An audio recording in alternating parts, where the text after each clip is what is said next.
l'ordre exécutif de Trump sur les cryptos pourrait perturber le cycle de 4 ans du Bitcoin. Bonjour et bienvenue à vous pour cette nouvelle vidéo. Comme d'habitude, si jamais vous n'êtes pas encore abonné à la chaîne, n'hésitez pas à le faire maintenant, à liker la vidéo et à commenter, ainsi qu'à partager la vidéo pour que je puisse faire développer cette chaîne. Merci à vous. Matt Hougan de Bitwiz affirme que la crypto ne pourra pas totalement dépasser son cycle de 4 ans, mais que les corrections du marché seront plus courtes et moins profondes qu'auparavant. Alors, c'est une idée intéressante, je trouve. Pourquoi?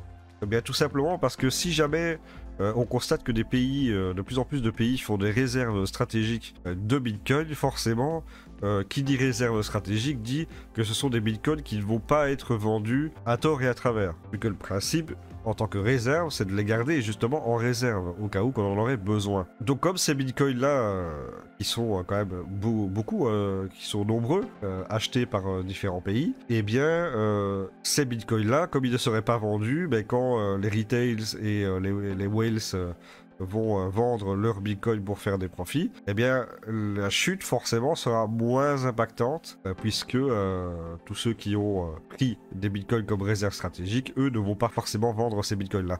Donc c'est vrai que c'est une analyse intéressante et on aura potentiellement moins de corrections très puissantes. Voilà. Clairement, des corrections qu'on a eues en 2013 ou en 2017, on n'aura plus jamais ça, je pense. Donc, analyse intéressante, je trouve. Quand on y pense, c'est vrai qu'on aurait potentiellement un Bitcoin qui serait plus stable, moins volatile, on va dire. Il ressemblerait de plus en plus à un actif en bourse, par exemple, en termes de volatilité. Bon, on restera toujours sur des possibilités de hausse de 15%, 10%, etc. Mais des chutes de moins 50, moins 80% me paraît un peu moins probable, justement, par rapport à ça.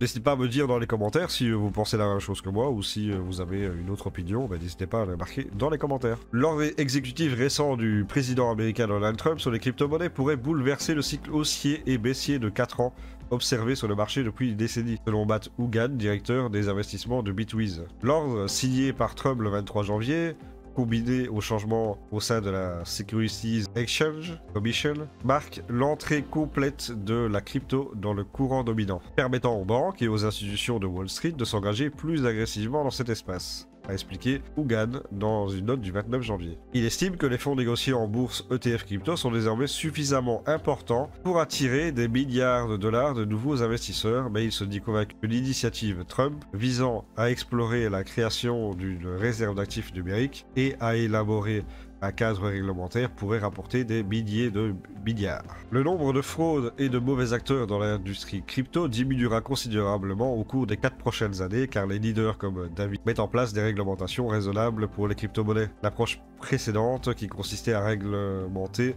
par l'application de la loi, augmenter les risques pour les investisseurs, je m'en réjouis. Oui, si la réglementation est bien faite, si la réglementation est claire, si elle est bien faite, si elle va dans le bon sens du marché, si elle est censée en fait, si elle n'est pas Mika en fait, voilà, globalement. Historiquement, le Bitcoin a suivi un cycle de 4 ans depuis son lancement, enregistrant des baisses en 2014, 2018 et 2022, mais atteignant de nouveaux sommets au cours des 3 années qui suivaient chaque correction. Si ce cycle se poursuit, le prochain repli du marché est attendu en 2026, en effet. Mais il est possible que dans la correction de 2026, ça soit moins importante que la correction de 2021, par exemple. Enfin, 2022, plutôt. Donc ça, c'est tout à fait possible, dû au fait des réserves stratégiques de BTC par les pays, qui eux ne vont pas forcément vendre. En réalité, ils en vendront peut-être une partie pour avoir un petit peu de profit, mais il est possible qu'ils vont les garder en réserve. D'ailleurs, c'est le principe d'une réserve, c'est de les garder en réserve.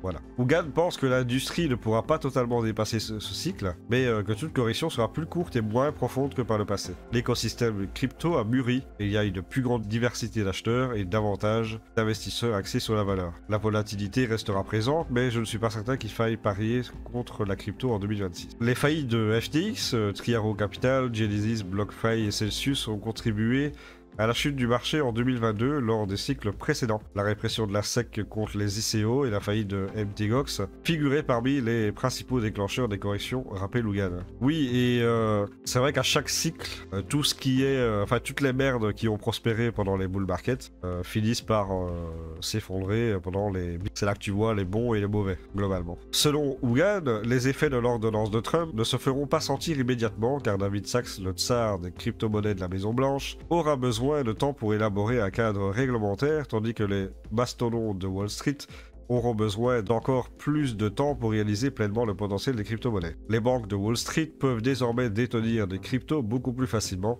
après que la SEC a annulé sa règle du Staff Accounting Bulletin 121 qui demandait aux entreprises financières détenant des cryptos de les enregistrer comme passifs dans leur bilan. Hougan réitère la prévision de Bitcoin d'un Bitcoin à 200 000 $ d'ici la fin de 2025. Oui, mais c'est tout à fait normal, je dirais même 250 000. Un objectif qui, selon lui, pourrait être atteint avec ou sans la mise en place d'une réserve stratégique de Bitcoin. Clairement oui, parce que les retails sont pas encore arrivés et il y a encore beaucoup de potentiel de hausse avant la fin de ce bull market, donc on n'est pas encore arrivé au bout. Dans tous les cas, je suis plutôt en accord avec ce qui a été dit dans cet article. Pour moi, le fait d'avoir une réserve stratégique dans plusieurs pays feront que les corrections seront moins profondes. Donc il pourrait y avoir potentiellement effectivement une modification des cycles. Le cycle de 4 ans classique pourrait peut-être même être raccourci.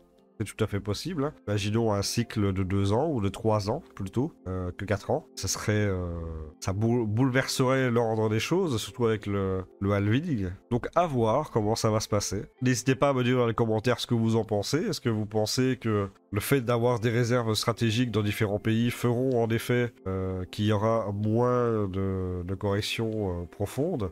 J'entends par là des moins 35, des moins 40% sur le BTC. Ou bien cela n'aura aucune incidence et il y aura toujours autant de corrections aussi élevées qu'avant. Voilà, n'hésitez pas à me dire votre avis dans les commentaires. C'est tout ce que j'ai pour cette vidéo. Merci d'avoir regardé. N'hésitez pas à liker, commenter, rejoindre mon Telegram. Il y a mon Discord aussi. Tous les liens sont dans la description. Et je vous dis à la prochaine pour une nouvelle vidéo. Ciao!